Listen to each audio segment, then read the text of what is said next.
viewer, we are going to create the design shapes as well. So let's have a structure there, make another design. We will explore the changes there, add some shapes, edit a design there, keep editing, make the structure.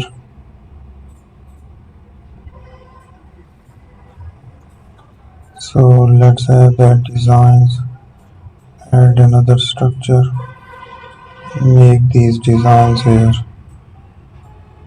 So we will explore the changes, add a shape again.